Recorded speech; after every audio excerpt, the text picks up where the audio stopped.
Bonjour Elsa, bonjour à tous. La revue Franc-Tireur est en kiosque depuis hier et comme nous en avons pris l'habitude, je vais vous lire en ce jeudi la chronique que j'y signe et qui, je l'espère, vous donnera envie d'en lire plus. Je ne vous entends pas beaucoup, vous qui criez si fort que vous êtes féministe, quand des femmes sont agressées pour avoir voulu défendre les droits des Juives, un 8 mars, journée internationale des droits des femmes. Ces humanistes voulaient défiler à vos côtés pour porter la voix des Israéliennes tuées, violées, mutilées et prises en otage le 7 octobre dernier. Je ne vous entends pas beaucoup condamner celles qui, dans vos rangs, se sont jointes à des militantes pro-Hamas qui, pour les faire fuir, leur ont jeté des œufs et du verre au cri de sionistes, fascistes, c'est vous les terroristes. Ces cibles n'arboraient pas même un drapeau israélien, juste les visages innocents de femmes encore prisonnières du Hamas. Celles qui, sous vos yeux, ont été pour leur sécurité exfiltrées par les forces de l'ordre, pleurent aussi les mères et les enfants qui meurent injustement à Gaza. Faire mine de ne pas l'entendre est la preuve que l'antisémitisme rend sourd. Je ne vous entends pas beaucoup quand, en Iran, au même moment, 2 femmes sont arrêtées par la police du régime pour avoir dansé dans la rue, pour avoir été libres. La vidéo est devenue virale, pas leur droit à la liberté. Où donc sont vos mots de soutien envers ces femmes-là ? L'Iran est-il trop loin de vos convictions de façade ?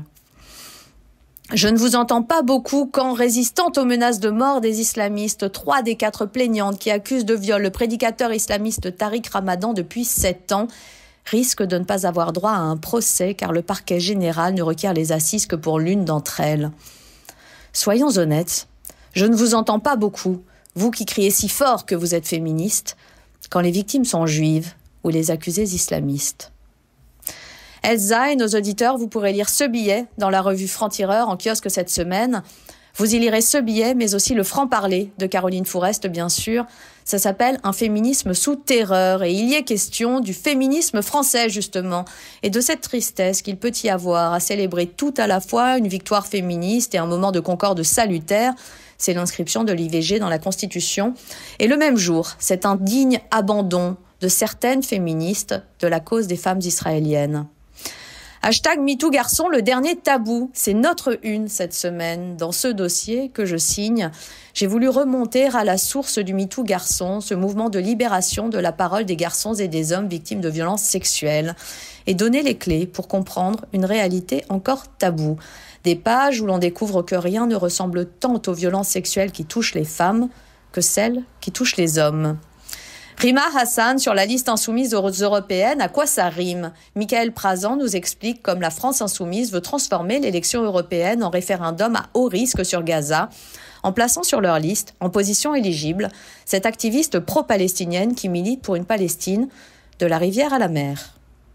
Jérémy Seban signe en bouillon de culture Le Gadin de Blanche Gardin, où l'on apprend que la comédienne, pourtant avare en prise de parole publique, vient de s'illustrer en postant un texte de soutien à une rencontre organisée par des associations très radicales, rencontre interdite à Paris d'ailleurs, où l'on faisait parler ces grands penseurs de notre temps qui voient le pogrom commis par le Hamas comme un acte de résistance armée. Pour autant, Yasmina Jaffar, dans sa colonne Culture, loue le film magnifiquement drôle et intelligent et dans lequel joue Blanche Gardin, justement, aux côtés de Michel Houellebecq. Dans la peau de Blanche Houellebecq, c'est le film à ne pas rater. Il est signé Guillaume Niclou et chacun y joue son propre rôle, sublimé par le cinéaste. Ni les sorties malaisantes du romancier, ni les postes douteux de l'humoriste ne doivent vous dissuader d'aller voir cet ovni cinématographique. Dans le complot de la semaine, Rudi Reichstad nous parle grand remplacement. Benjamin Cyr nous parle dans son œil de l'Église, aussi de Bardella. Dans son Face à l'histoire, Jean Garrigue nous raconte la laïcité. David Medioni nous résume Glucksmann et Cazeneuve dans ses lignes. Yann Barth brosse le portrait qui fâche d'Antonio Guterres.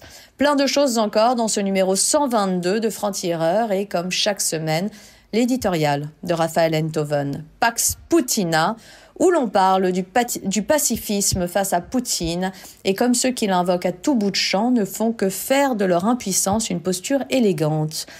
Raphaël Enthoven raconte une duperie suicidaire maquillée en contrainte morale. La raison est un combat, c'est le nôtre à Franc-Tireur, combattre toutes les formes d'extrémisme aussi. Lisez-nous, rejoignez ce combat et la lutte pour que la nuance survive dans un monde qui n'a de cesse de se radicaliser.